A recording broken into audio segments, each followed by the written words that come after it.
Welcome to the Learning Pines YouTube. We hope this video helps. You start by powering up and preparing the Solo 3. Press and hold the power button until the LED shows activity.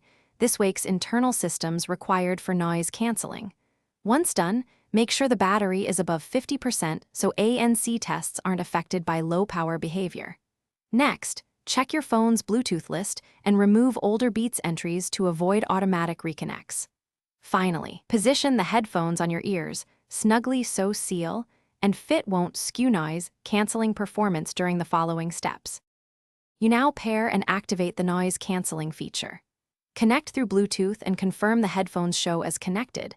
Then play a familiar track at about 70% volume to set a baseline for ambient sound. Once the track plays, engage the noise cancelling method your model uses, either a long press of the control or the phone's dedicated setting, and listen for a clear drop in background noise. If you hear difference, adjust fit and source volume, because ANC performance depends on both fit and input level. You finish by validating performance and knowing one reliable fix. Move through different environments, outside, office, quiet room, to confirm consistent noise cancelling. If isolation is weak or inconsistent, reset the headphones by holding the power button for about 10 seconds, then repair.